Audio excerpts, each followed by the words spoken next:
It all began in the soot-covered shipyards and crumbling tenements, where desperation clung to the Irish immigrants like the coal dust on their skin.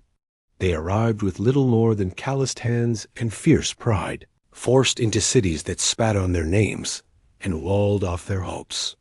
In places like Boston's Southie and New York's Hell's Kitchen, they weren't just outsiders. They were targets, trapped in a world where survival demanded unity and violence. So they formed brotherhoods, not by choice, but by necessity, bound by blood, hardship, and an unspoken vow to protect their own. In the shadows of cathedrals and boxing gyms, a new kind of loyalty was forged, one not written in scripture, but in scars and silence. The streets didn't offer opportunity, so they seized it, through labor rackets, stolen goods, whiskey in the Prohibition years, and favors traded behind closed political doors. Their power grew in alleyways and union halls, where fists did the talking and secrets bought protection. They learned to bend the system until it served them, and when it didn't, they shattered it. Names like Whitey Bulger, Mickey Spillane, and the Westies became more than criminals. They became myths whispered in schoolyards and feared in precincts. Each act of violence wasn't chaos. It was calculated survival, a message that the Irish weren't to be pushed around anymore.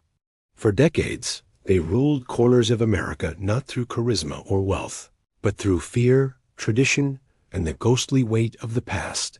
But empires built on blood never last forever. Law enforcement evolved.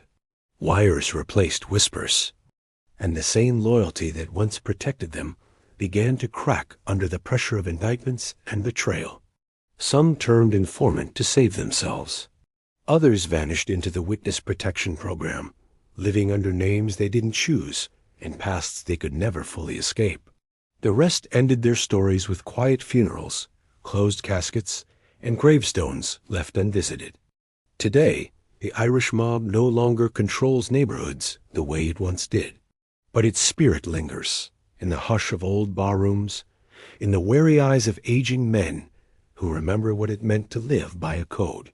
Not a written one, but one passed down through nods, bruised knuckles, and bets never spoken aloud. And though the news no longer speaks their names, and though the world spins faster with new enemies and new crimes, the legacy of the Irish Mafia remains, not as glorified gangsters, but as a reflection of a people who fought to belong by any means necessary. The story didn't end in fire or fame. It faded into the background, like the last notes of a funeral hymn, echoing in alleyways and whispered in old tongues. Because some wars don't need a final shot, just silence and memory.